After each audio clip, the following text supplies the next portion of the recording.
So listen, I wanted to do this video outside, but the wind is howling, okay? I love it though. So I'm doing this inside just to make sure you can hear me.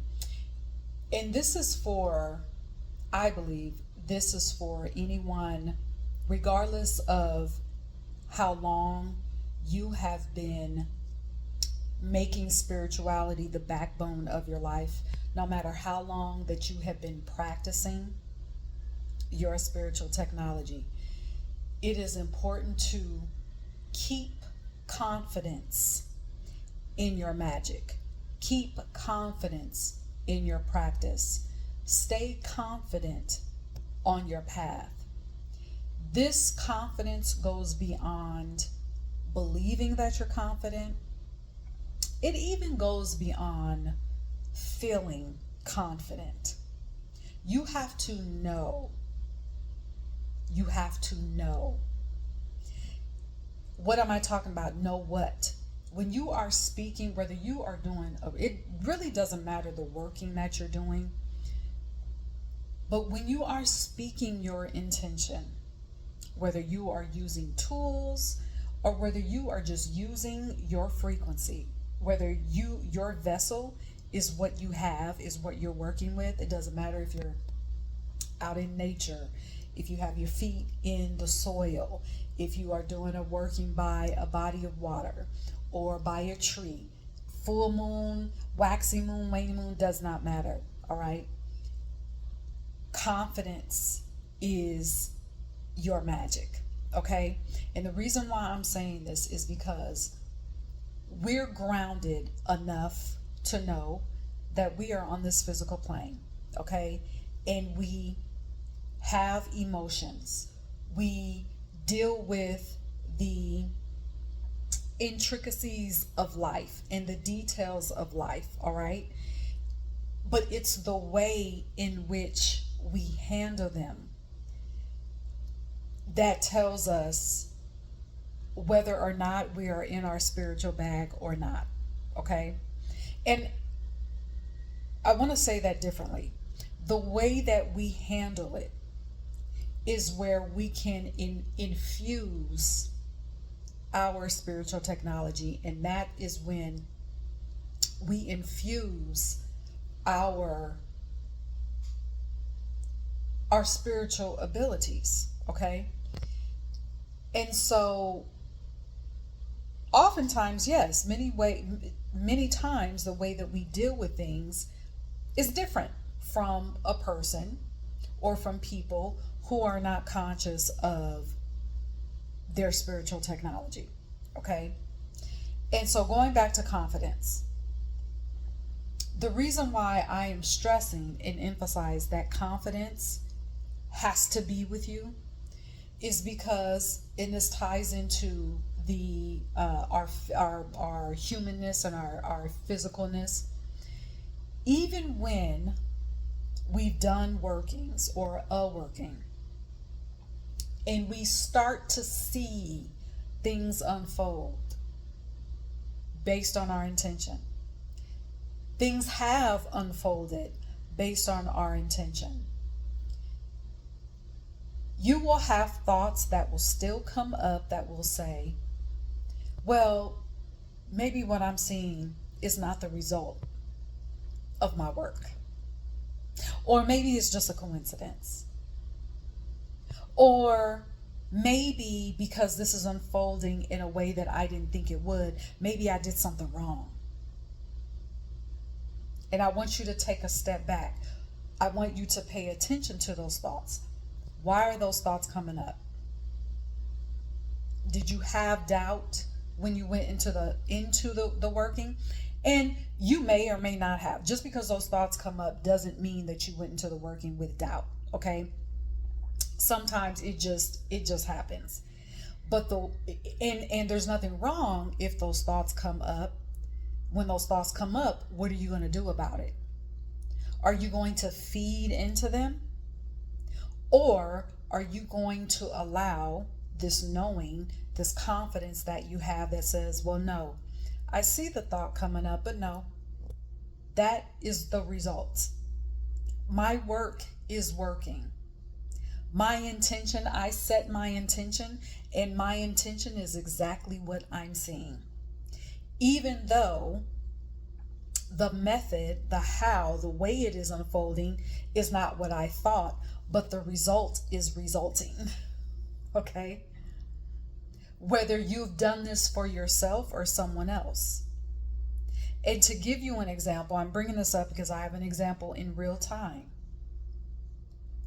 Someone needed something done. Something needed to happen immediately. To wait for this thing to occur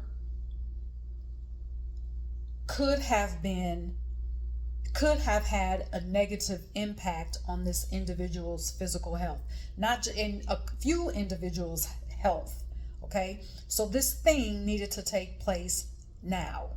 Okay, and so this individual was not getting the answers. They were getting the runaround.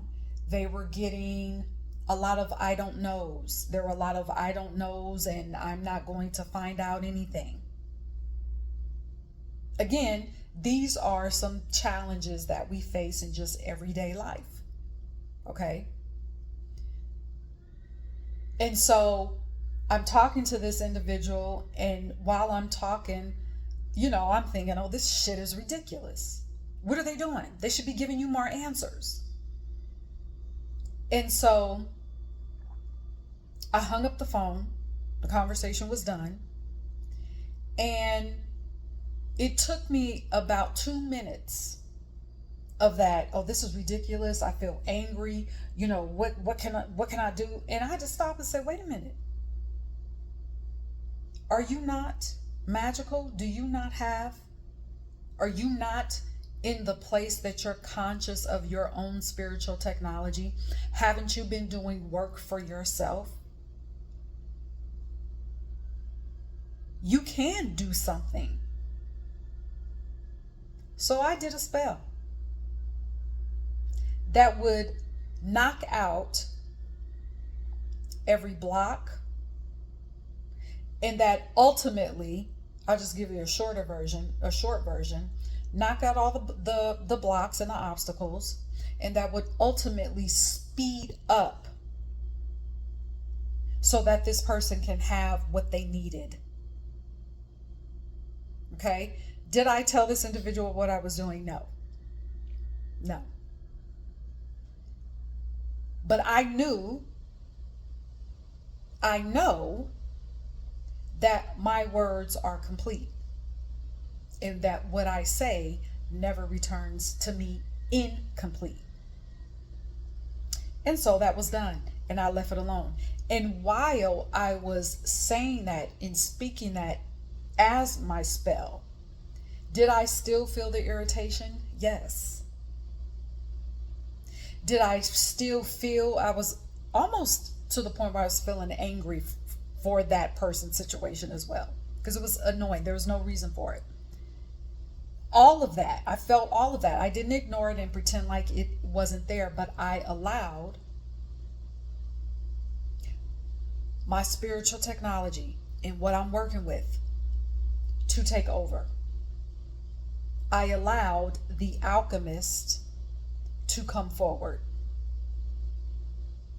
And so, in 3 days, we went from having no idea, having no estimated time, having no information, to not only having information, but now we've got the thing that we need, that they need, I should say, also with a scheduled day and time,